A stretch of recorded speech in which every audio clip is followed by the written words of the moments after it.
जन्माद्यस्य यतोऽन्वयादितरतश्चार्थेष्वभिघ्नस्वराट् तेने ब्रह्महृदाय आदिकवये मुह्यन्ति यं सूरयः तेजो वारिमृदां यथा विनिमयो यत्र त्रिसर्गो वृषा धाम्ना स्वेन सदा निरस्तकुहकं सत्यं परं धीमहि सृष्टिस्थित्यप्ययेहानेतिर्षितमो बन्धमोक्षास्य यस्मात् अस्य श्रीब्रह्मरुद्रप्रभृतिसुरनरद्वीषशत्रात्मकस्य विष्णोर्व्यस्ताः समस्ताः सकलगुणनिधिः सर्वदोषव्यपेतः पूर्णानन्दो अव्ययो यो गुरुरपि परमः चिन्तयेतं महान्तम्।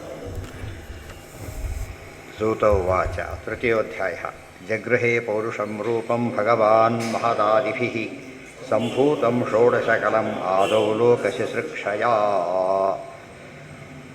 ಭಗವಾನ್ ಭಗವಂತ ಜಗೃಹೇ ಪೌರುಷಂ ರೂಪಂ ಪುರುಷ ರೂಪವನ್ನು ಸ್ವೀಕಾರ ಮಾಡಿದ. ಮೊದಲು ಅದು ಮತ್ಸ್ಯಕೂರ್ಮಾದಿ ರೂಪಗಳ ಕ್ರಮ ಇದೆಯಲ್ಲ, ಆ ಕ್ರಮದಲ್ಲಿ ಅವತಾರ ಆಗಿಲ್ಲ. ಕ್ರಮ ವ್ಯತ್ಯಾಸ ಇದೆ. ದಶಾವತಾರ ಹೇಳಬೇಕು, ಕ್ರಮದಲ್ಲಿ ಹೇಳಬೇಕಷ್ಟೇ ಹೊರತು ಆಗಿದ್ದ ಆ ಕ್ರಮದಲ್ಲಲ್ಲ. ಮೊದಲು ಪೌರುಷಂ ರೂಪಂ ಪುರುಷ ರೂಪ.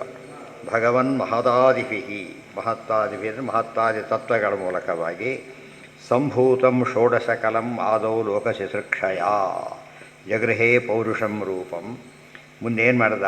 ಷೋಡಶಕಲಂ ಆದೌ ಲೋಕಶುಶ್ರೂಷಯ, ಮೊದಲಿಗೆ ಹಾಗೆ ಮಾಡಿ ಲೋಕಶುಶ್ರೂಷಯ. ಶುಶ್ರೂಷ ಅಂದರೆ ಸೃಷ್ಟುಂ ಇಚ್ಛಾ ಶುಶ್ರೂಷ, ಸೃಷ್ಟಿ ಮಾಡೋದಕ್ಕೋಸ್ಕರ ಬಯಸಿ. ವೀಕ್ಷಾಭೂವ ಪರನಾಮ ನಿವೇಶಕ ಅಂತ ಹೇಳ್ತೀವಲ್ಲ ಹಾಗೆ. ಸಂಭೂತಂ ಷೋಡಶಕಲಂ 16 ಕಲೆಗಳಿಂದ ಕೂಡಿರತಕ್ಕಂತಹ ಲೋಕದ ಸೃಷ್ಟಿಗೋಸ್ಕರ ಹಾಗೆ ಮಾಡಿದ. ಏನದು? ವ್ಯಕ್ತ್ಯಪೇಕ್ಷೆಯ ಜಗೃಹೇ. ಇಲ್ಲಿ ಜಗೃಹೆ ಅಂದರೆ ರೂಪ ತಗೊಂಡ ಅಂತ ಅರ್ಥ. ಇಲ್ಲಿ ದೇವರ ಹುಟ್ಟಿದ ತಗೊಂಡ ಏನೇ ಹೇಳಿದರೂ ಕೂಡ ಅದಕ್ಕೆ ವ್ಯಕ್ತ್ಯಪೇಕ್ಷೆಯ ಪ್ರಾದುರ್ಭಾವ ಅಂತ ಹೇಳಬೇಕೆ ಹೊರತು ಹುಟ್ಟಿದಂತೆ ಎಲ್ಲೋ ರೂಪ ಇತ್ತು ತೊಗೊಂಡು ಬಂದ ಆ ರೀತಿ ಅರ್ಥ ಮಾಡಿಕೊಡೋದು. ಅಭಿವ್ಯಕ್ತಿಯನ್ನು ಮಾಡಿದ. ತಥಾಹಿ ತಂತ್ರ ಭಾಗವತೆ, ಅದಕ್ಕೊಂದು ದೊಡ್ಡ ಕೊಟೇಶನ್. ಅದರ ಅನೇಕ ಹೊಸ ವಿಷಯಗಳು. ಮತ್ತೆ ಅಹೇಯಂ ಅನುಪಾದೇಯಂ ಯದ್ರೂಪಂ ನಿತ್ಯಮವ್ಯಯಂ ಸ ಏವಾಪೇಕ್ಷರೂಪಾಣಾಂ ವ್ಯಕ್ತಿಮೇವ ಜನಾರ್ದನಃ ಅಗೃಹ್ಣಾತ್ ವ್ಯಸೃಜಚ್ಚೇತಿ ಕೃಷ್ಣರಾಮಾದಿಕಾಂ ತನುಂ ಪಠ್ಯತೆ ಭಗವಾನೀಶೋ ಮೂಢಬುದ್ಧಿವ್ಯಪೇಕ್ಷಯ ತಮಸಾ ಹಿ ಉಪಗೂಢಸ್ಯ ಯತ್ತಮಃ ಪಾನಮೀಶಿತುಃ ಏತತ್ ಪುರುಷಸ್ಯ ಗ್ರಹಣಂ ಸಮುದೀರ್ಯತೆ ಕೃಷ್ಣರಾಮಾದಿರೂಪಾಣಾಂ ಲೋಕವ್ಯಕ್ತಿವ್ಯಪೇಕ್ಷಯ ಇತಿ. ಅವತಾರದ ಬಗ್ಗೆ ಒಂದು ಕೊಟೇಶನ್ ಸಾಕು. ಎಲ್ಲ ಅವತಾರದ ಬಗ್ಗೆ ಏನು ಅಂಬುದು ಎಲ್ಲ ಹೇಳಿಬಿಡ್ತಾರೆ ಒಟ್ಟಿಗೆ. ಉಳಿದೆಲ್ಲ ಬೇಕಾಷ್ಟು ಪ್ರಮಾಣಗಳು ಕೊಡ್ತಾರೆ. ಒಟ್ಟು ಸಾರ ಇದರಲ್ಲಿದೆ. ಅಹೇಯಂ ಅನುಪಾದೇಯಂ ಯದ್ರೂಪಂ ನಿತ್ಯಂ ಅವ್ಯಯಂ ಅಲ್ಲಿ ಹೇಳ್ತಾರೆ. ಅಹೇಯವಾದ ರೂಪ ಮತ್ತು ಅನುಪಾದೇಯ ಅಂದರೆ ಬೇರೆ ರೀತಿ ತಗೊಂಡ ರೂಪ ಅಲ್ಲ, ಅದು ನಿತ್ಯ ರೂಪ, ಅವ್ಯಯವಾದ ರೂಪ. ಸಯೇವ ಅಪೇಕ್ಷಾ. ಅನುಪಾದೇಯ ಅಂದರೆ ಹೊಸದಾಗಿ ತೊಗೊಳೋದು ಅಂತ ಅರ್ಥ. ಉಪಾದೇಯ ಅನುಪಾದೇಯ ಹೊಸದಾಗಿ ತೊಗೊಳೋದಲ್ಲ. ಅದು ಹೇಯವಾದದ್ದು ಅಲ್ಲ. ಹೇಯ ಅಂದರೆ ಪ್ರಾಕೃತ ಆದರೆ ಹೇಯ. ಯಾಕೆ? ಹೇಯವಲ್ಲದೆ ಹೋಗಿದ್ರೆ ಏನಾಗ್ತಿತ್ತು? ಬಿಟ್ಟೋಗ್ತಿರಲಿಲ್ಲ. ಹೇಯವಾದ ತೊಗೊಂಡೋಗ್ತಾರ? ಲಿಂಗ ಸೇರಿಯರು ಹೇಯವಲ್ಲದೆ ಹೋಗಿದ್ದರಿಂದನೇ ತ್ಯಾಗ ಮಾಡಿಬಿಡ್ತಾರೆ. ಗೊತ್ತಾಯ್ತಾ? ಆ ದೇವರಿಗೆ ಅಂಥ ರೂಪ ಇಲ್ಲ. ಆದ್ದರಿಂದ ಅಹೇಯಂ ಅನುಪಾದೇಯಂ ಯದ್ ರೂಪಂ ನಿತ್ಯಂ ಅವ್ಯಯಂ ಅಜೋಪಿ ಸನ್ ಅವ್ಯಯಾತ್ಮ ಭೂತಾನಾಂ ಈಶ್ವರೋಪಿ ಸನ್ ಪ್ರಕೃತಿಂ ಸ್ವಾಮಧಿಷ್ಠಾಯ ಸಂಭವಾಮ್ಯಾತ್ಮಮಾಯಯ. ಇದೆಲ್ಲ ಮತಗಳಲ್ಲಿ ಬಂದುಬಿಟ್ಟಿದೆ. ಸಯೇವ ಅಪೇಕ್ಷ ರೂಪಾಣಾಂ, ಎಲ್ಲ ರೂಪಗಳು ಹಾಗೇನೆ ಈ ದೃಷ್ಟಿ ಇಟ್ಟುಕೊಂಡೇ ರೂಪಾಣಾಂ ವ್ಯಕ್ತಿಮೇವ ಜನಾರ್ದನಃ, ಅಭಿವ್ಯಕ್ತಿಯನ್ನು ಮಾಡ್ತಾನೆ ಹೊರತು ಯಾವ ರೂಪಕ್ಕೂ ಹುಟ್ಟು ಪರೆ ಯಾವುದು ಇಲ್ಲವೇ ಇಲ್ಲ.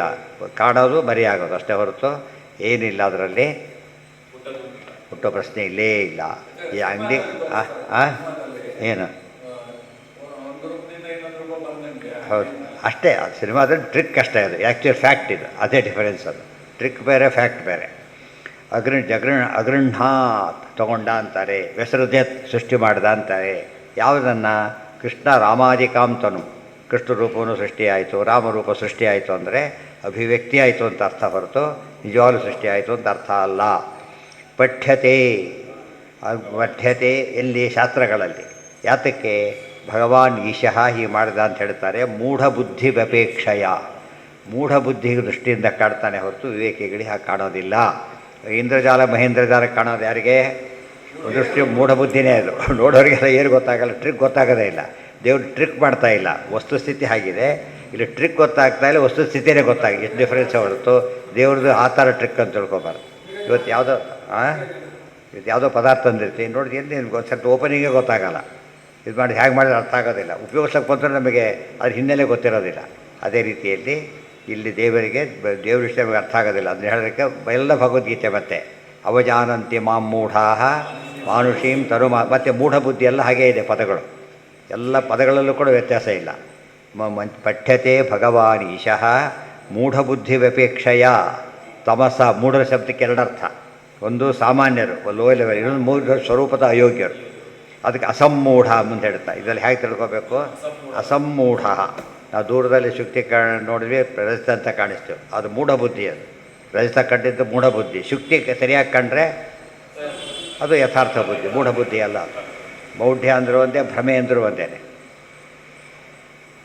ಪಠ್ಯತೆ ತಮಸಾಭಿ ಉಪಗೂಢಸ್ಯ ಯತ್ತಮಃ ಪಾನಮೀಸಿತು. ಈ ಪುರುಷ ರೂಪದಿಂದ ಏನು ಮಾಡಿದ ಅಂತ ಪ್ರಶ್ನೆ. ನಾವೇನು ಕೇಳಿದ್ದೇವೆ? ವಾಸುದೇವ ಸಂಕರ್ಷಣ ಎಲ್ಲರೂ ಕೇಳಿಬಿಟ್ಟಿದ್ದೆ. ಇದರಿಂದ ಏನು ಮಾಡ್ದ ಅಂದರೆ ಏತತ್ ಪುರುಷರೂಪಶ್ಚ ಗ್ರಹಣಂ ಸಮುದೀರ್ಯತೆ ತಮಸಾ ಹಿ ಉಪಗೂಢಸ್ಯ ತಮಃಪಾನಂ ಈಶಿತು. ಪರಮಾತ್ಮ ಗಾಢಾಂಧಕಾರ ಇದ್ದಾಗ ಹೊರಗಡೆಗೆ, ದೇವರಿಗೆ ಗಾಢಾಂಧಕಾರ ಇಲ್ಲ, ಅದನ್ನೆಲ್ಲ ಪುರುಷ ರೂಪದ ನಾಶ ಮಾಡಿದ. ಗೊತ್ತಾಯ್ತಾ? ನಾಶ ಮಾಡಿದ ಅಂದರೆ ನಾಶ ಆಯ್ತದು. ಅಲ್ಲಿ ಎರಡಿದೆ, ಒಂದು ತಮಸ್ಸು, ಇನ್ನೊಂದು ದುರ್ಗಾದೇವಿ. ಅವರನ್ನು ಸ್ವೀಕಾರ ಮಾಡದೆ ನಾಶ ಮಾಡಿದ. ದುರ್ಗಾದೇವಿ ತಮ ಅಭಿಮಾನಿನಿ ಆದ್ದರಿಂದ ಸ್ವೀಕಾರವನ್ನು ಮಾಡಿದ. ಏತತ್ ಪುರುಷ. ಇವತ್ತು ಉದಾಹರಣೆಗೆ ಇಲ್ಲೆಲ್ಲ ಪದಾರ್ಥ ಇದೆ, ಊಟ ಕೂತಾಗ ಎಲ್ಲ ತಿಂದು ಬಿಡ್ತಾರೆ. ಅಲ್ಲಿಲ್ಲ, ಈಗ ಎಲ್ಲಿ ಹೋಯ್ತು? ಒಳಗಡೆ ಹೋಯ್ತು ಅಷ್ಟೇ ಹೊರತು ನಾಶ ಆಗಿಲ್ಲ. ಅದು ಹಾಗೆ ಹೇಯ ಪದಾರ್ಥ ತ್ಯಾಗ. ಅದು ತಮಸ್ಸು ಎರಡು ವಿಧ. ಅಂಧನ್ ತಮಸ್ಸಿದೆ, ಅದನ್ನೇನು ಮಾಡಬೇಕು? ಕತ್ತಲೆ ಉಳಿದೋರಿಗೆ ಕಾಣಬಾರ್ದು, ಅವೆಲ್ಲ ಬಂದು ಭಾಗ. ಇನ್ನೊಂದೇನು ದುರ್ಗಾ ರೂಪ ಇದೆ, ಅದನ್ನು ಸ್ವೀಕಾರ ಮಾಡಬೇಕು. ಎಲ್ಲ ಲೆಕ್ಕ ಹಾಕಿದರೆ ಅದು ಸೂರ್ಯ ಇಲ್ಲದ ಏನಾಗುತ್ತೆ? ಕತ್ತಿರುತ್ತೆ. ಸೂರ್ಯಚಂದ್ರ ಆದರೆ ಯಾರೂ ಇಲ್ಲ, ಆಗ ಹೊರಗೇನೆ ಬೆಳಕಿಲ್ಲ. ದೇವರು ಸ್ವತಃ ಪ್ರಕಾಶ ಇದೆ. ಆ ಪ್ರಕಾಶಕ್ಕೆ ಹೋಗುತ್ತೆ, ಆದರೆ ಉಳಿದೋರಿಗೆ ಗೊತ್ತಾಗಲ್ಲ. ಅದಕ್ಕೆ ಅಪ್ರಾಕೃತ ಆದ್ದರಿಂದ ಅದು ಗೊತ್ತಾಗೋದಿಲ್ಲ. ಅಪ್ರಾಕೃತ ರೂಪದಿಂದ ಮಾಡಿದ ಕೆಲಸ ಪ್ರಾಕೃತ ಕಣ್ಣಿಗೆ ಕಾಣಿಸೋದಿಲ್ಲ. ಅದು ಉಳಿದವ್ರ ದೃಷ್ಟಿಯಿಂದ ಉದಾಹರಣೆ ರಾತ್ರಿ ದೇವ್ರು ತೋರಿಸ್ಲಿಕ್ಕೆ ಏನು ಮಾಡ್ತಾನೆ? ರಾತ್ರಿ ಪ್ರಾಣಿ ಫಸ್ಟ್ ಕ್ಲಾಸೇ ಪ್ರಾಣಿ ಕಣ್ಣು ಕಾಣಿಸುತ್ತೆ, ನಮಗೆ ಕಾಣಿಸೋದಿಲ್ಲ. ಗೊತ್ತಾಯ್ತಾ? ಅವ್ರಿಗೆ ಕ್ಲಿಯರಾಗಿ ಅವ್ರ ಕಣ್ಣು ನಮಗೆ ಕಾಣಿಸುತ್ತೆ, ಬೆಕ್ಕಿನ ಕಣ್ಣು ಕ್ಲಿಯರಾಗಿ ಕಾಣಿಸುತ್ತೆ ರಾತ್ರಿ. ಇವಾಗ ಗೂಗೆ ಮೇಲೆ ಭಾರಿ ಆ್ಯಕ್ಟಿವ್ ರಾತ್ರಿಯಲ್ಲಿ. ದೇವ್ರು ಯಾತಕ್ಕೆ ತೋರಿಸ್ತದೆ? ದೇವರಿಗೆ ಈ ತಾನು ಸೃಷ್ಟಿ ಮಾಡಿದ ಪ್ರಾಣಿಗಳಿಗೆ ತಮ್ಮ ಅಫೆಕ್ಟ್ ಆಗಲಿಲ್ಲ ಅಂದರೆ ಅವನಿಗಾಗತ್ತಾ? ನಮಗೇನು ಓಪ ದೇವರು ಪಾಪ ಕಟ್ತಲ್ಲಿದ್ದ ಅಂತ ಹೇಳೋಕ್ಕೆ ಹೋಗಬಾರ್ದು. ಇದೆಲ್ಲ ಯೋಚನೆ ಮಾಡಿ ಏನೇನು ಪರಮಾತ್ಮ ಅಂತ ಹೇಳೋಕ್ಕೆ ಹೋಗ್ತೀವಿ, ಒಂದೊಂದು ಕಡೆ ಇಟ್ಟಿದ್ದಾನೆ. ಅದನ್ನು ಸ್ವಲ್ಪ ತೋರಿಸ್ತಾನೆ, ಬಟ್ ಮ್ಯಾಕ್ಸಿಮಮ್ ಮಾಡಬೇಕು ಒಂದು, ಎಲ್ಲ ಒಟ್ಟಿಗೆ ಸೇರಿಸ್ಬೇಕು ಒಂದು. ಆಗ ದೇವ್ರ ಗುಣಪೂರ್ಣತ್ವ ಅರ್ಥ ಆಗುತ್ತೆ. ಹಾಂ ಹಾಂ ಹೌದು, ಅದೇ ತಮಸ್ಸಿತ್ತು, ಕತ್ತರಿಸಿದ. ಆ ತಮಸ್ಸು ದ್ರವ್ಯ ಅದು ಒಂದು ರೂಪಾಣ ಲೋಕವ್ಯಕ್ತಿ ವ್ಯಪೇಕ್ಷೆಯ. ಇದೆಲ್ಲ ಲೋಕವ್ಯಕ್ತಿ ವ್ಯಪೇಕ್ಷೆಯ, ಲೋಕವ್ಯಕ್ತಿಯ ದೃಷ್ಟಿಯಿಂದ. ವ್ಯಪೇಕ್ಷ ಅಂದರೆ ದೃಷ್ಟಿ. ಅಲ್ಲಿ ಎಲ್ಲಿ ಬಂದಿದೆ ಇದು? ಅಪೇಕ್ಷ ಲೋಕಸ್ಯ ಹಿ ಮಂದ ದೃಷ್ಟಿಂ. ಎಲ್ಲಿದೆ? ಹೋಯ್ತು. ಅಥಾಭ್ಯವರ್ಧನ್ ಚತುರಾಃ ಕುಮಾರಾಃ ನೃಪಸ್ಯ ಗೇಹೇ ಪುರುಷೋತ್ತವಾದ್ಯಾಃ ನಿತ್ಯ ಪ್ರವೃದ್ಧ ಚ ತಸ್ಯ ವೃದ್ಧಿ ವ್ಯಪೇಕ್ಷ ಲೋಕಸ್ಯ ಹಿ ದೃಷ್ಟಿ ಲೋಕದೃಷ್ಟಿ. ಪದ ಹಾಗೆ ಬರ ಪೂರ್ತಿ ಹೇಳಿದ್ರೆ ಗೊತ್ತಾಗ್ತದೆ. ಅವು ಗೊತ್ತಾಗ ಉಪಯೋಗ ಇಲ್ಲ, ಗೊತ್ತಾಗ್ಬಿಟ್ಟುತ್ತೆ. ಔಟಾಗಿದೆ. ತಾತ್ಪರ್ಯ 4ನೇ ಅಧ್ಯಾಯದ ಮೊದಲನೇ ಶ್ಲೋಕ. ಮಹದಾದಿಭಿ ಸಂಭೂತಂ. ಕೆಲವು ಹುಡುಗರು ಬರ್ತಾರೆ ಪರೀಕ್ಷೆ ಕೊಡಲಿಕ್ಕೆ, ಭಾಳ ಚೆನ್ನಾಗಿ ಒಪ್ಪಿಸ್ತಾರೆ. ಗೊತ್ತಾಯ್ತಾ? ರುಕ್ಮಿಣಿ ಶಿವಯ್ಯ, ರುಕ್ಮಿಣಿ ದೊಡ್ಡದದು, ಮಧ್ವೀಜಕ್ಕಿಂತ ದೊಡ್ಡದು, ಡಿಫಿಕಲ್ಟು. ಮಧ್ವೀಜಕ್ಕಿಂತ ಡಿಫಿಕಲ್ಟ್ ಬೇರೆ ಕಡೆ. ನೃತ್ಯಗಳು ಬೇರೆ ಭಾಳಷ್ಟು ಚೇಂಜಸ್ ಎಲ್ಲ ಮಾಡ್ತಾರೆ. ಅದನ್ನು ನೀವು ಆಶ್ಚರ್ಯ ಅಂದರೆ ಕೆಲವರು ಒಪ್ಪಿಸಿದ್ದಾರೆ. ನಾವು 8ನೇ ಸರ್ಗದಲ್ಲಿ 10ನೇ ಶ್ಲೋಕ ಯಾವುದು ಅಷ್ಟೇ ತಕ್ಷಣ ಹೇಳ್ತಾರೆ. ಅಂದರೆ ತಕ್ಷಣ ನೋಡ್ಕೊ, ಯೋಚನೆ ಮಾಡಿಲ್ಲ, ಇಮ್ಮಿಡಿಯೇಟ್. ಆಮೇಲೆ ಈ ಶ್ಲೋಕ ಹಿಡಿದು ಯಾವ ಅಧ್ಯಾಯ, ಯಾವ ಶ್ಲೋಕ, ಯಾವ ಸರ್ಗದ ಎಷ್ಟೇ ಅಧ್ಯಾಯ ತಕ್ಷಣ ಹೇಳೋ. ಮತ್ತು ಮುಂದಿಂದಲ್ಲ, ಹಿಂದಿಂದ ವಾಪಸ್ ಬರೋದು ಕೊನೆಯ ಶ್ಲೋಕದಿಂದ. ಅಂದರೆ ಯಾವ ಥರ ದೇವ್ರ ಬುದ್ಧಿ ಇಟ್ಟಿರ್ತಾರೆ ಅಂಬೋದಕ್ಕೆ ಸಾರಿ. ಅದು ಬೆಳೆಸ್ಕೋಬೇಕಾದ್ರೆ ಎಷ್ಟೋ ಜನ ಮಾಡಿ ಆಮೇಲೆ ಅದು ಅಡ್ರೆಸ್ ಎಲ್ಲ ಹೋಗಿಬಿಡ್ತಾರೆ. ತುಂಬ ಜನಕ್ಕೆ ಒಳ್ಳೆಯ ಕಲೆ ಇರುತ್ತೆ, ಅದಕ್ಕೆ ಎನ್ಕರೇಜ್ಮೆಂಟ್ ಕೊಟ್ಟದ್ದು ಮುಖ್ಯ. ಇನ್ವಾಲ್ವ್ ಆಗಿಬಿಟ್ರೆ ಅಡ್ರೆಸ್ ಮಾಡ್ತಾರೆ. ಅದು ಸುಲಭದ ಕೆಲಸ, ಅದು ಭಾರಿ ಕಷ್ಟದ ಕೆಲಸ. ಪುಸ್ತಕಗಳು ಓದ್ತಾ ಹೀಗೆ ಕೊಡಬೇಕಾಗ್ತದೆ. ಅಂಥ ಹೊತ್ತಿನಲ್ಲಿ ಹೇಳ್ತಾರೆ ಅಂದರೆ ಅದು ಎಷ್ಟು ಕೃಷಿ ಮಾಡಿರಬೇಕು. ಅದು ಜನ್ಮಾಂತರದ ಇದದು. ಬೆಳೆಸ್ಕೊಂಡು ಬಿಟ್ಟರೆ ಇನ್ನೂ ಜಾಸ್ತಿ ಕೆಲಸ ಮಾಡೋಕ್ಕೆ ಬರುತ್ತೆ.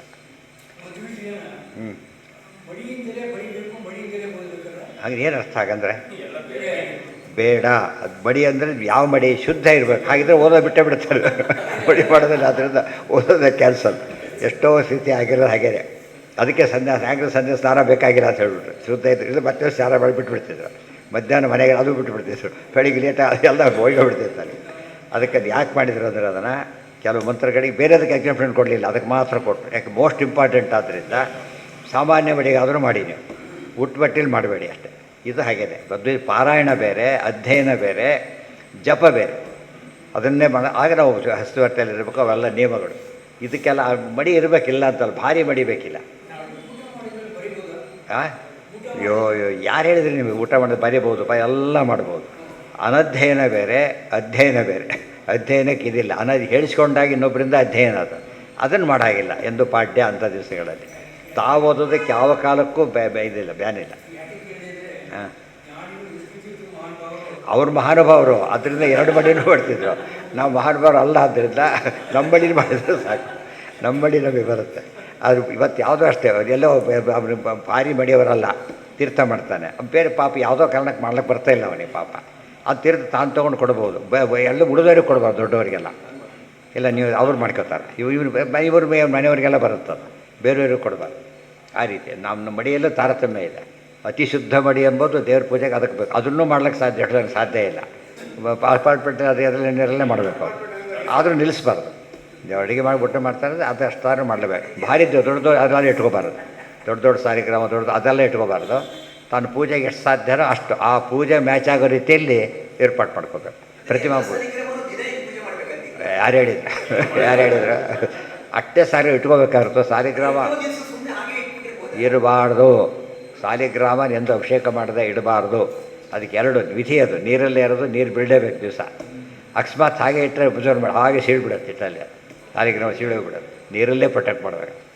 ಫ್ರಿಜ್ ಬಾಲ್ ತೆಗೆದೋಗ್ಬಿಟ್ರೆ ಹಾಗೆ ಹಾಂ ಏನೇ ಹಾಂ ಸಾಕು. ಇಟ್ಟಿರಿ ಅಂದರೆ ಇಟ್ಟಿರಿ, ಅದು ಹೇಳೋರು ತಪ್ಪು ಹೇಳ್ತೀವಿ. ಅದನ್ನು ಕೊಟ್ಟುಬಿಡಿ ಅನ್ಬೇಕು, ಇಟ್ಟುಬಿಡಿ ಅಲ್ಲ, ಕೊಟ್ಟುಬಿಡಿ. ಪೂಜೆ ಮಾಡಲಿ ಕೊಡಿ ಅದನ್ನು. ನೀವು ಪೂಜೆ ಮಾಡೋಕ್ಕಾಗದೆ ಹೋದ್ರೆ ಏನು ಮಾಡ್ಬೇಕು? ಅದನ್ನು ಪೂಜೆ ಮಾಡೋರಿಗೆ ಕೊಡಬೇಕೆ ಹೊರತು ಅದನ್ನು ಹಾಗೆ ಇಟ್ಬಿಡೋದು ತಪ್ಪೋದು. ಅದು ಏನು, ಅದು ಇಷ್ಟು 2 ಪೂಜೆ ಮಾಡ್ತೀರಿ, 20 ಹಾಗೆ ಇಟ್ಟಿದ್ದೀರಿ ಅಂದರೆ ದೋಷ. ಅದು ಗೊತ್ತಾಯ್ತಾ?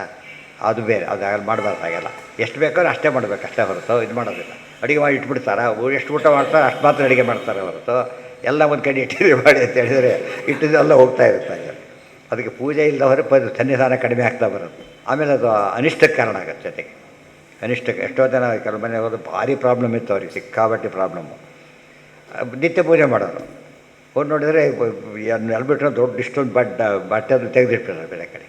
ಎಂದೋ ಒಂದು ದಿವಸ ಮಾಡ್ತೀನಿ, ಹಾಗೆಲ್ಲ ಮಾಡಬಾರ್ದು. ಎಲ್ಲರಲ್ಲಿ ಒಂದು ಮಾಡಿ, ಇಲ್ಲ ಪೂಜೆ ಮಾಡಿ, ಇಲ್ಲ ನೀವು ಬೇಕಾದಷ್ಟು ಮಿನಿಮಮ್ ಪೂಜೆಗೆ ಇಟ್ಕೊಂಡು ಉಳಿದು ಕೊಟ್ಟುಬೇಡಿ ಅಂತ ಹೇಳಿದೆ. ಇಲ್ಲ ಮಾಡಿದರು. ಎಲ್ಲ ಪ್ರಾಬ್ಲಮ್ ಎಲ್ಲ ಒಂದೊಂದೇ ಸಾಲ್ವ್ ಆಗ್ತಾ ಬಂತಾರೆ. ಅರ್ಥ ಆಯ್ತಾ? ಸ್ವಲ್ಪ ದಿವಸಕ್ಕೆ ಬಿಕಮ್ ಟೋಟಲಿ ನಾರ್ಮಲ್. ಎಲ್ಲ ಮೂಲ ಅಂದರೆ ಅಲ್ಲಿ ದೋಷ. ಬೇರೆ ಮಡಿ ಊಟ ಅದೆಲ್ಲ ಇದಿಲ್ಲ. ಅದಕ್ಕೆ ದುರಭ್ಯಾಸಗಳು ಯಾವುದೂ ಇಲ್ಲ. ಈ ದುರಭ್ಯಾಸ ಇತ್ತು. ಇಟ್ಕೊಳ್ಳಿ ಅಭಿಷೇಕ ಆಗಲೇಬೇಕದು. ಮಾಡ್ಲಿಕ್ಕೆ ಮಾಡ್ಕೊಂಡು ಮಾಡೋದಾದ್ರೆ ನಂಬರ್ 1. ಇಲ್ಲರೂ ಕೊಡಬೇಕು, ಮಾಡೋರಿಗೆ ಕೊಡಬೇಕು, ಯಾರಿಗೋ ಕೊಟ್ಬಿಡ್ಬಾರ್ದು. ಸದ್ಯ ಪೀಡೆ ಹೋಯ್ತು ಅಂತ ಕೊಡಬಾರ್ದು. ಕನ್ವಿನ್ಸ್ ಮಾಡಿ ಕೊಡಬೇಕಾ? ಈಗಲೇ ಲೇಟ್ ಆಗ್ತಾಯಿದೆ ಅಲ್ಲ, ಅದರಿಂದ ಇದು ಬೇಡ. ಯಾರು ಗೊತ್ತು ನನಗೆ. ಬಟ್ ಅದು ತಪ್ಪೆ. ತೊಗೊಂಡೋದ್ಮೇಲೆ ಅವ್ರ ಜವಾಬ್ದಾರಿ ಇಲ್ಲ, ನಾನು ಪೂಜೆ ಮಾಡೋಕ್ಕೆ ನಾನು ತೊಗೊಳ್ಳೋ ಅಂತ ಹೇಳ್ಬೇಕು. ಆ ರೀತಿ ಇದ್ದರೆ ಏನು ಹೇಳಬೇಕು ಅಂದರೆ, ಇಲ್ಲ ನಿಮ್ಮ ಸಮಸ್ಯೆ ಇದ್ದರೆ ನನಗೂ ಸಮಸ್ಯೆ ಇದೆ, ಮಾಡೋದಿಲ್ಲ, ಮಾಡೋರಿಗೆ ಕೊಡಿ ಅಂತ ಹೇಳಬೇಕೆ ಹೊರತು ಹೇಗೂ ಸಿಕ್ತು ಅಂತ ಇಟ್ಕೊಳ್ಳೋದಾಗಲಿ ಮಾರೋದಾಗಲಿ ಮಾರಬಾರ್ದು. ಮಾರಿದ್ರೆ ಮಹಾಪರಾಧ ಅದು. ಯಾಕೆಂದ್ರೆ ಸಾಲಿಗ್ರಾಮ ಕೊಳ್ಳಬಾರ್ದು, ಮಾರಬಾರ್ದು ನಿಯಮ ಇದೆ ಅದರೊಳಗೆ. ಮಾರೋದು ಭಾರಿ ದೊಡ್ಡ ಹಸುಗಳು ಹಾಗೆ ಕೊಳ್ಬೋದು, ಮಾರಾಗಿಲ್ಲ. ಸಾಲಿಗ್ರಾಮ ಎರಡೂ ಮಾಡಬಾರ್ದು. ಅನುಗ್ರಹ ಮಾಡಿ ಬರಬೇಕು, ಇನ್ನೊಬ್ಬರಿಗೆ ಹಾಗೆ ಕೊಡಬೇಕು ಹೊರತು ದುಡ್ಡಿಗೆಲ್ಲ ಮಾರಿದರೆ ಅದು ಮತ್ತು ಇನ್ನೊಂದು ದೋಷ. ಮತ್ತೆ ಒಂದು ದೋಷ ಚೇಂಜ್ ಆಯ್ತಾ ಹೊರತು ಏನಾಗಲಿಲ್ಲ, ಗುಣ ಆಗಲಿಲ್ಲ. ಅದು ಉಪಯೋಗ ಇಲ್ಲ. ಯಜೆ ಮಹದಾದಿಭಿ ಸಂಭೂತಂ ಅಂತರ್ಗತ ಮಹದಾದಿ ನ ಮಹದಾದಿ ಶರೀರಂ. ಮಹದಾದಿಭಿ ಸಂಭೂತಂ ಅಂದರೆ ಸಂಭೂತ ಅವ್ಯಕ್ತ ತೊಡಗಿರ್ತಕ್ಕಂಥ ಮಹದಾದಿಗಳು ಹೊರಗೆ ಬಂದರೆ ಹೊರತು ಇನ್ನೂ ಏನು ಬಂದಿಲ್ಲ. ಅಭಿಮಾನಿ ದೇವರ ಸೃಷ್ಟಿ ಇನ್ನೂ ಆಗಿಲ್ಲ, ಮುಂದಾಗಬೇಕದು. ಎಸ್, ಉಪಗೂಢ ಅಂದರೆ ಅಡಗಿರೋದು ಅಂತ ಅರ್ಥ. ಉಪಗೂಢಂ ಶ್ರೀಕಯ್ಯ ಬರುತ್ತೆ ದ್ವಾದಶೋತ್ತರದಲ್ಲಿ. ಅಲ್ಲಿ ಆಲಿಂಗನ ಅಂತ ಅಲ್ಲಿ ಅರ್ಥ, ಇಲ್ಲಿ ಒಳಗೆ ಅವ್ಯಕ್ತ ಅಂತ ಇಲ್ಲಿ ಅರ್ಥ. ಮಹದಾದಿಭಿ ಸಂಭೂತಂ ಯಸ್ಮಿನ್ ಏತಾಹ ಷೋಡಶಕಲಾಹ ಪ್ರಭವಂತಿ ಇತಿ ಶ್ರುತಿ. ಅದರಿಂದ ಮುಂದೆ ಷೋಡಶ ಕಲೆಗಳೆಲ್ಲ ಬರ್ಲಿಕ್ಕೆ ಶುರುವಾಗತ್ತೆ. ಅದರಲ್ಲಿದೆ ಬೆಣ್ಣೆ ಕೊಟ್ಟರು ತುಪ್ಪ ಕೇಳಿದರೆ, ಬೆಣ್ಣೆ ತುಪ್ಪ ಅಲ್ಲ, ಬಟ್ ಅದರಲ್ಲಿ ಬರುತ್ತೆ. ಆ ಸೃಷ್ಟಿ ಬೇರೆ, ಬೆಣ್ಣೆ ತಯಾರು ಮಾಡೋ ಸೃಷ್ಟಿ ಬೇರೆ, ತುಪ್ಪನೇ ಕೊಡೋ ಸೃಷ್ಟಿ ಬೇರೆ. ಈ ಸೃಷ್ಟಿ ಅದೇ ಅದು ದೇವರು ತೋರಿಸ್ತಾರೆ, ಅದು ಕೂಡ ತೋರಿಸ್ತಾರೆ. ಹಾಲಿನಿಂದ ಹಿಡಿದು ಎಷ್ಟು ಡಿಫರೆನ್ಸ್ ಸ್ಟೇಜಸ್ ಅದಕ್ಕೆ. ಯಾರೋ ಕೊಟ್ಟರು ಬೆಣ್ಣೆ, ಹಾಲು ತೊಗೊಂಬಿಡಿ ಅಂತ ಕೊಟ್ಬಿಟ್ಟ ದೊಡ್ಡಿಷ್ಟು. ಅವನಿಗೆ ಅರ್ಥ ಆಯಿತು, ತೊಗೊಂಡವನಿಗೆ ಚೆನ್ನಾಗಿ ಕಾಯಿಸ್ದ, ಉಪ್ಪು ಹಾಕಿದ, ಬಂತು, ಆಮೇಲೆ ಬೆಣ್ಣೆ ತೆಗೆದ, ಆಮೇಲೆ ತೆಗೆದು ಹಚ್ಚಿಟ್ಟು. ಹಾಗೆ ಕೊಟ್ಟರೆ ಒಂದು ಉಪಯೋಗ ಇದೆ, ಹೀಗೆ ಕೊಟ್ಟರೆ ಒಂದು ಉಪಯೋಗ ಇದೆ. ಕೆಲವಕ್ಕೆ ಹಾಕಿ ಕೊಡೋದ್ರಲ್ಲಿ ಅಡ್ವಾಂಟೇಜ್ ಇದೆ, ಕೆಲಸ ಉಪಯೋಗಿಸೋ ರೀತಿ ಕೊಡೋದು ಅಡ್ವಾಂಟೇಜ್. ಊಟಕ್ಕೆ ಕೂತ ಬೆಣ್ಣೆ ಕೊಟ್ಟರೆ ಏನು ಮಾಡೋದು, ಕೊಡಬೇಕು, ಕಾಶಿ ಕೂತ ಕೂತಕ್ಕಾಗಲ್ಲ, ಆ ಟೈಮಿಗೆ ಹಾಕಬೇಕಾಗಲ್ಲ. ಅದಕ್ಕೆ ಇದಕ್ಕೆ ಬೇಕು, ಸಮಯ ಸಂದರ್ಭ ನೋಡ್ಕೊಂಡು ಕೊಡಬೇಕಾಗುತ್ತೆ. ದೇವರು ಎಲ್ಲ ಗೊತ್ತಿರೋಣ, ಆದ್ದರಿಂದ ಯಾವ ಕಾಲಕ್ಕೆ ಏನು ಮಾಡಬೇಕು ಮಾಡ್ತಾರೆ. ಹೌದು, ಮಹತ್ವ ಇವೆಲ್ಲ ಮಹದ ಅದೇ ಅಲ್ಲ ಅಂತ ಹೇಳ್ತಾರೆ. ಸುಟ್ಟಿಲ್ಲ ಅವರು ತತ್ವ ಮೊದಲಿಟ್ಟು ಆಮೇಲೆ ಅಭಿಮಾನ ಮಾಡಬಾರ್ದು. ಮೊದಲು ಪೋಸ್ಟ್ ಕ್ರಿಯೇಟ್ ಆಗಬೇಕು, ಆಮೇಲೆ ಅಪಾಯಿಂಟ್ಮೆಂಟ್ ಆಗೋದು. ಅಪಾಯಿಂಟ್ಮೆಂಟ್ ಪೋಸ್ಟ್ ಕೊಟ್ಟರೆ ಏನದು ಅಪರಾಧ. ಅದು ಹೆಂಗೆ ಅಪಾಯಿಂಟ್ಮೆಂಟ್ ಕೇಳ್ತಾನೆ, ಪೋಸ್ಟೇ ಇಲ್ಲ, ಹೇಗೆ ತೋರಿಸ್ತೀವಿ ಈಗ ಗೊತ್ತಾಯ್ತು. ಯಾವುದೋ ಕಡೆ ಟ್ರಾನ್ಸ್ಫರ್ ಕೇಳ್ತಾರೆ, ಆ ಪೋಸ್ಟೇ ಇಲ್ಲ, ಟ್ರಾನ್ಸ್ಫರ್ ಮಾಡೋಂಗಿಲ್ಲ ಅಲ್ಲಿಗೆ, ಗೊತ್ತಾಯ್ತಾ. ಒಬ್ಬ ಯಾವುದೋ ಒಬ್ಬ ಇವ್ರನ್ನ ಇಂಜಿನಿಯರ್ ಒಂದು ಕಾಲೇಜಿಗೆ ಪೋಸ್ಟ್ ಮಾಡಿಬಿಟ್ರೆ ಅವ್ರ ಕೆಲಸನೂ ಇಲ್ಲ, ಅವ್ರಿಗೆ ಪಾಠಲ್ಲಿ ಅವ್ರಿಗೆ ಕೆಲಸ ಇಲ್ಲ. ಆ ಪೋಸ್ಟ್ ಇದ್ದರೆ ಮಾತ್ರ ಅದಕ್ಕೆ ಫಸ್ಟ್ ಪೋಸ್ಟ್ ಸೃಷ್ಟಿ, ಆಮೇಲೆ ಅಭಿಮಾನಿ ಸೃಷ್ಟಿ. ಎಲ್ಲ ದೇವರಿಂದನೇ ಬಂದಿರೋದು. ಬದಲು ಅದು ಕ್ರಿಯೇಟ್ ಆಗಬೇಕಲ್ಲ. ಆಮೇಲೆ ಮನೆ ಕಟ್ಸ್ಕೊಂಡು ಗೃಹಭ್ಯಾಸ ಬೇಡ, ಆಮೇಲೆ ಕಟ್ಟಕ್ಕಾಗುತ್ತಾ? ಗೃಹಭ್ಯಾಸ ಯಾರ ಬೈ ಗೃಹಭ್ಯಾಸ ಮಾಡಬೇಕಾಗ್ತದೆ. ಯತ್ಕಿಂಚಿದಿಹ ಲೋಕೇಸ್ಮಿನ್ ದೇಹಬದ್ಧಂ ವಿಶಾಂಪತೆ ಸರ್ವಂ ಪಂಚಭಿರಾವಿಷ್ಟಂ ಭೂತೈರೀಶ್ವರೈರ್. ಎಲ್ಲ ಎಷ್ಟು ಭಾಗ ಇದು ಹೇಗೆ ಆಚಾರ್ಯ ಕೋಟ್ ಮಾಡ್ತಾರೆ ಭಗವದ್ಗೀತೆಯಲ್ಲಿ. ಜಗತ್ತಿನಲ್ಲಿ ಈ ಒಂದು ಭೂತಗಳಿಲ್ಲದೆ ಇರತಕ್ಕಂಥ ವಸ್ತು ಇಲ್ಲ ಅಂತ ಹೇಳಿದ್ರು. ಅದೇ ಮಾತು ಇನ್ನೊಂದು ರೀತಿ ಹೇಳ್ತಾರೆ. ಯತ್ಕಿಂಚಿದಿಹ ಲೋಕೇಸ್ಮಿನ್ ದೇಹಬದ್ಧಂ ವಿಶಾಂಪತೆ. ಒಂದು ವಸ್ತು ದೇಹ ಇದೆ ಅಂದರೆ ಏನರ್ಥ ಅದಕ್ಕೆ? ಭೂತೈ ಪಂಚಭಿರಾವಿಷ್ಟಂ, ಪಂಚಭೂತಗಳು ಇರಲೇಬೇಕು ಅದರೊಳಗೆ. ಪ್ರಪೋರ್ಷನ್ ಬಂಗಾರದಲ್ಲೂ ಕೂಡ ಬೇರೆ ಎಲಿಮೆಂಟ್ಸ್ ಇದೆ, ಸುವರ್ಣದ ಆ ಎಲಿಮೆಂಟ್ ಜಾಸ್ತಿ ಇರುತ್ತೆ ಅಷ್ಟೇ ಹೊರತು ಅದಿದಲ್ಲ. ನಮಗೆ ಬೆಣ್ಣೆ ಉಪಯೋಗಿಸರಿ ವೇಸ್ಟೇಜ್ ಗೊತ್ತಾಗಲ್ಲ. ತುಪ್ಪದ ಫಾರಿ ಅಂತ ತರಬೇಕಾದ್ರೆ ವೇಸ್ಟೇಜ್ ಕಾಣಿಸುತ್ತದೆ. ಎಷ್ಟೋ ತೆಗೆದು ಹಾಕ್ಬೇಕು ಅದರಲ್ಲಿ. ಮತ್ತೆ ಆ ಬೆಣ್ಣೆ ಅಷ್ಟೇ ತೂಕದಷ್ಟು ತುಪ್ಪ ಬರೋಲ್ಲ, ಯಾಕೆಂದ್ರೆ ಹೋಗಿಬಿಡೋದ್ರಿಂದ.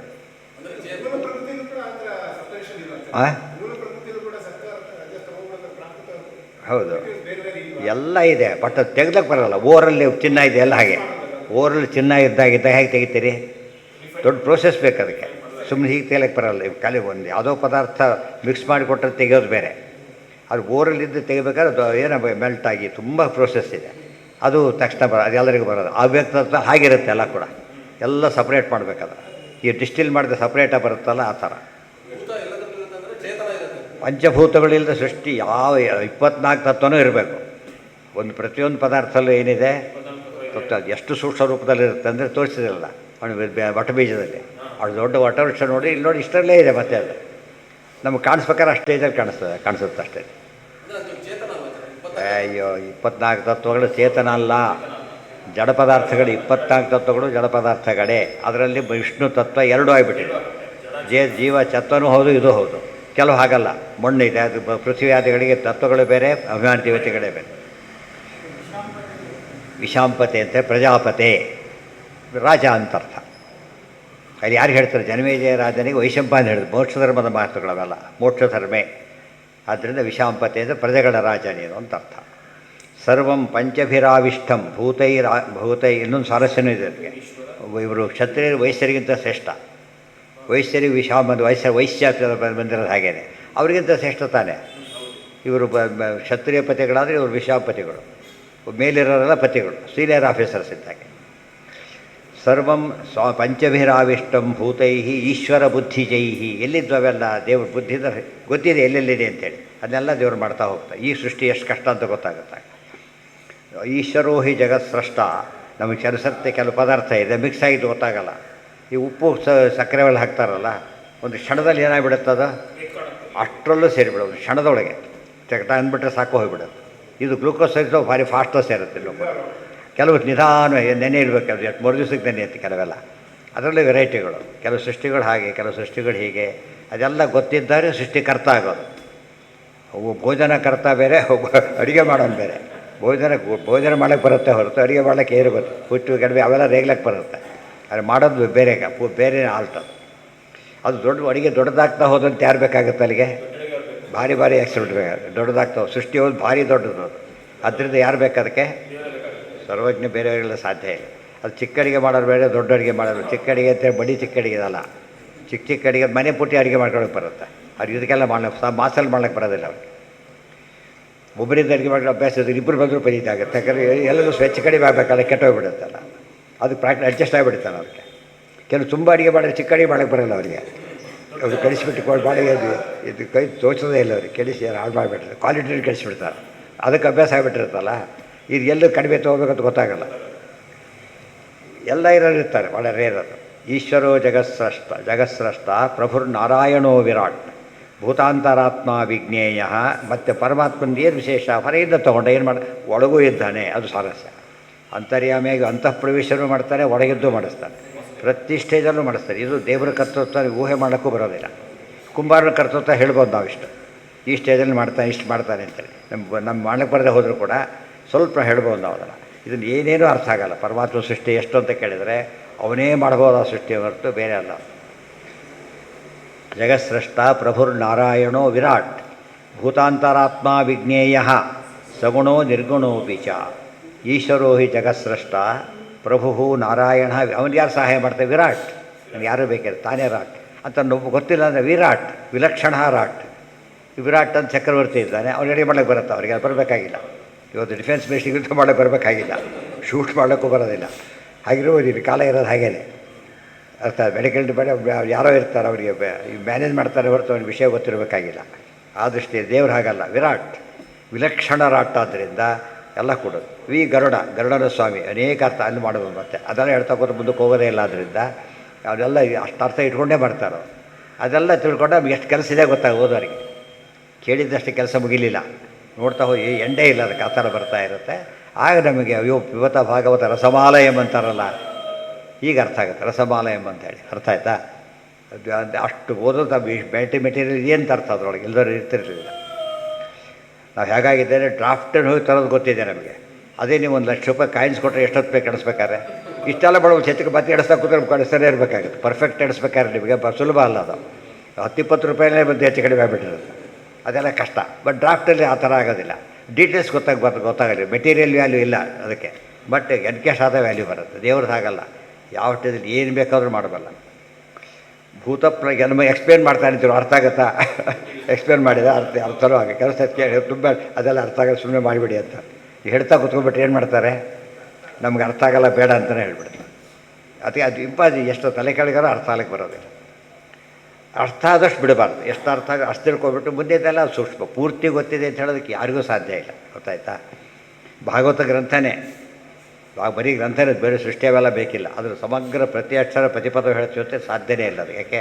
ಅದು ದೇವರ ಕೆಲಸ. ಆದ್ದರಿಂದ ಬರೆದಿರೋ ದೇವರು ಪೂರ್ತಿ ತನಗೆ ಗೊತ್ತದು. ನಮಗೆ ಎಷ್ಟು ಗೊತ್ತಾಗಬೇಕು ಅಂದರೆ ಸಮುದ್ರ ಎಲ್ಲ ನೀರು ಸ್ನಾನ ಮಾಡಿದೆ, 3 ಮುಳುಗು ಹಾಕಿರೋ ಸ್ನಾನ ಅಂತೀವಲ್ಲ, ಅಷ್ಟು ಗೊತ್ತಾರೋ ಸಾಕು. ಓದಿದ್ದೇವೆ, ಹೌದು, ಅಷ್ಟೇ. ಅದು ಓದೋದ್ರಲ್ಲೂ ವೆರೈಟಿ ಇದೆ. ಆ ವೆರೈಟಿ ಬೆಟ್ಟ ಭಾರಿ ದೊಡ್ಡವರಿದೆ, ಎಲ್ಲಿ ಬೇಕಾದ್ರೂ ಓಡಾಡ. ನಾವು ಮಾಡಿದ್ದೆ ಸ್ನಾನ ಇಷ್ಟೇ ಮಾಡಿ ಅಂತ ಹೇಳಿದ್ರೆ ಅದು ಮೂರ್ಖತನ. ನಮ್ಮ ಕೈಲಿ ಇಷ್ಟ ಆಯಿತು, ಇಷ್ಟು ಮಾಡಿದ್ವಿ ಎಂಬುದು ಅದು ಅಕ್ಸೆಪ್ಟ್ ಮಾಡಬೇಕು, ಬೇರೆ ದಾರಿ ಇಲ್ಲ ಅದಕ್ಕೆ. ಭೂತಪ್ರಳಯಮವ್ಯಕ್ತಂ ಶುಶ್ರೂಷು ನೃಪಸತ್ತಮ. ಅದೇ ರೀತಿಯೇ ವಾಪಸ್ ಕೂಡ ಪ್ರಳಯ ಕೂಡ ಭೂತಪ್ರಳಯ ಕೂಡ ಎಲ್ಲಿ ಎಂಡಾಗುತ್ತೆ ಅಂದರೆ ಅವ್ಯಕ್ತ. ಅವ್ಯಕ್ತದಿಂದ ಬಂದು ಅವ್ಯಕ್ತಾದೀನಿ ಭೂತಾನಿ ವ್ಯಕ್ತ ಮಧ್ಯಾನಿ ಭಾರತ ಅವ್ಯಕ್ತ ನಿಧನಾನ್ಯೇವ ತತ್ರ ಕಾ ಪರಿದೇವನ.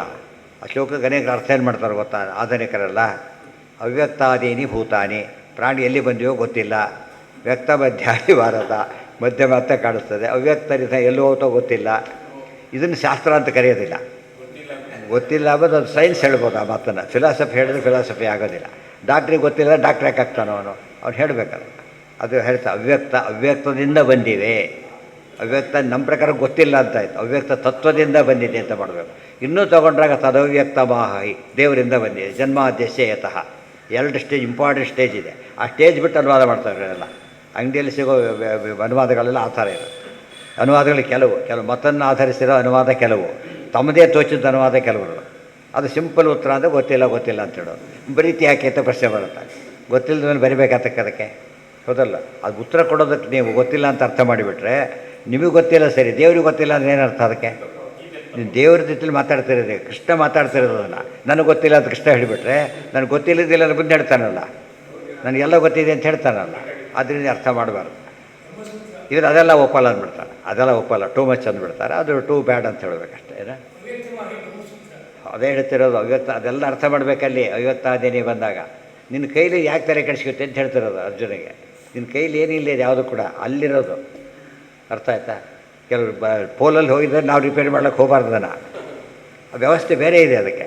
ಅವ್ರು ಕೇಳಿ ಇದು ಮಾಡಿ ಮಾಡಿಸ್ಕೋಬೇಕು ಹೊರತು ನಾನೇ ಬಂದು ಸರಿಯಾಗಿ ಮಾಡಿದರೂ ಮಾಡಬಾರ್ದು. ಆಯ್ತಾ? ನಿಮಗೆ ಎಷ್ಟೇ ಗೊತ್ತಿದ್ರೂ ಕೂಡ ಮಾಡೋಂಗಿಲ್ಲ, ಅದಕ್ಕೆ ಪರ್ಮಿಷನ್ ಬೇಕು ಫಸ್ಟ್. ಅದಕ್ಕೆ ಇವ್ರು ಆಥರೈಸ್ಡ್ ಪರ್ಮಿಷನ್ ಇಲ್ಲದೆ ಹೋದರೆ ಗೊತ್ತಿದ್ದು ಮಾತ್ರ ಕೆಲಸ ಮಾಡೋಕ್ಕೆ ಬಿಡೋದಿಲ್ಲ.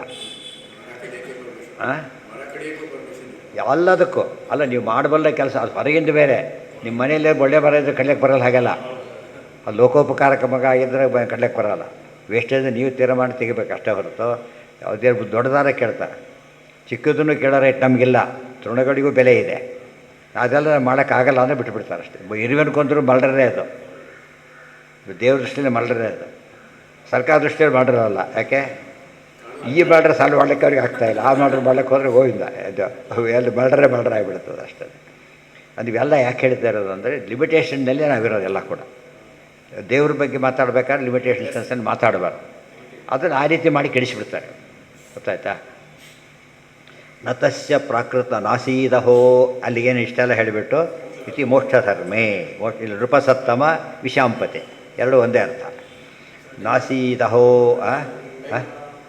ಹಾಂ, ನಿನ್ನ ಟೈಮ್ ಆಯಿತು, ಇದಕ್ಕೆ ಟೈಮ್ ಆಯಿತು, ಟೈಮ್ ಆಯಿತು. ಸರಿ, ಓಂ ಇಲ್ಲಿ ಬಂತೆ, ಅದು ಮುಂದೆ ಆ ಕಟ್ಕೊಂಡು ಮುಗಿದಿದೆ, ಮುಂದೆ ನೋಡೋಣ.